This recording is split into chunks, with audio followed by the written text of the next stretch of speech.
Tuhan suci, Engkau turun ke dunia ini.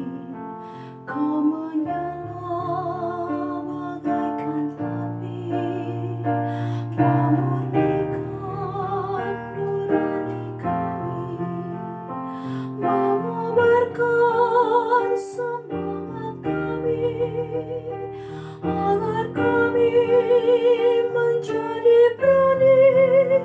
Utuslah kami ke dunia ini dengan kuasa-Mu.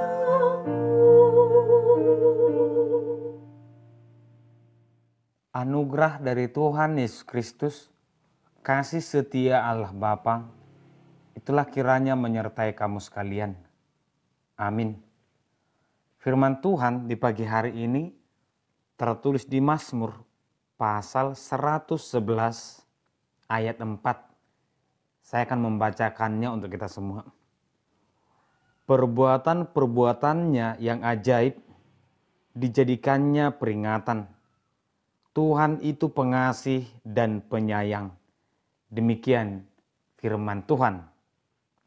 Selamat pagi dan salam sejahtera untuk kita semua.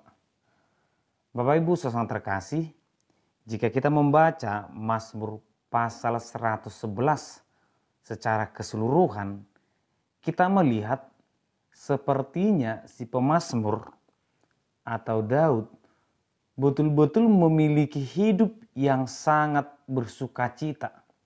Pertolongan Tuhan itu seakan-akan sangat nyata dalam kehidupannya.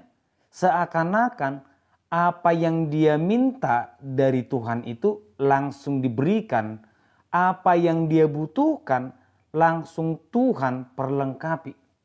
Karena dia betul-betul mengakui Tuhan itu pengasih dan penyayang. Di ayat 1 dikatakan, aku mau bersyukur kepada Tuhan dengan segenap hati, dalam lingkungan orang-orang benar dan dalam jemaah. Tetapi apakah memang demikian yang dialami oleh si pemazmur, oleh Abraham, oleh Daud, oleh Salomo?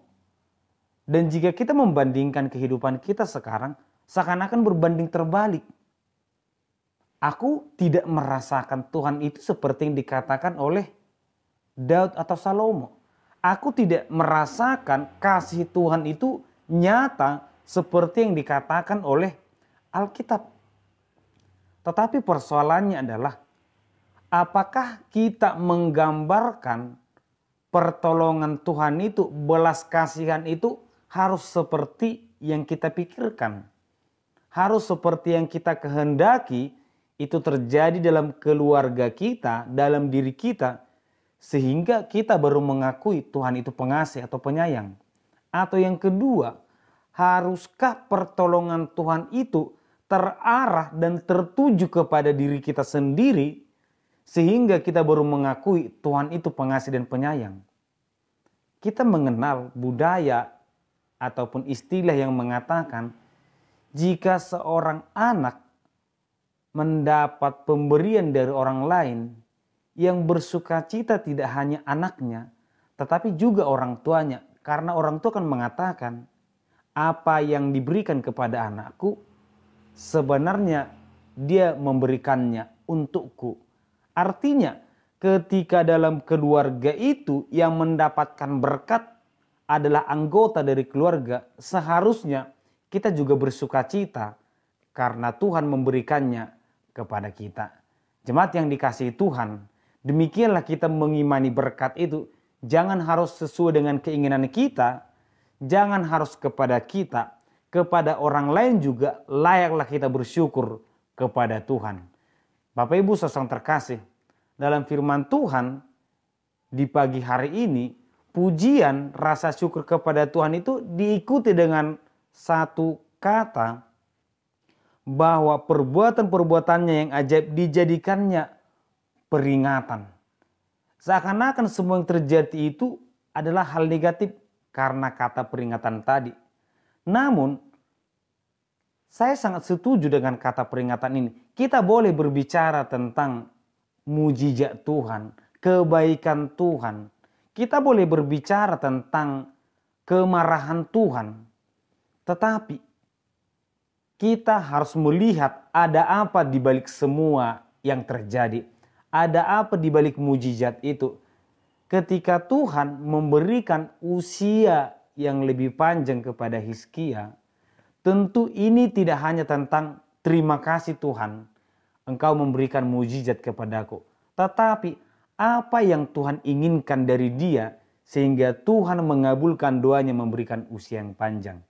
Itulah mujizat. Tetapi di dalam mujizat itu ada sebuah peringatan agar kita menggunakan waktu dengan baik. Ketika Tuhan mungkin memberikan pergumulan hidup, persoalan, di balik itu juga ada sebuah peringatan bagaimana kita harus tetap lebih setia, lebih dekat kepada Tuhan. Artinya dalam mujizat, dalam kasih ataupun dalam teguran Tuhan, di dalamnya ada rencana yang baik. Sehingga janganlah kita hanya berbicara tentang mujizat Tuhan, tetapi kita menjadi lupa apa yang Tuhan inginkan dari kita ketika Tuhan memberikan kesehatan kepada kita di pagi hari ini. Ketika Tuhan memberikan napas kehidupan bagi kita di tahun yang baru ini.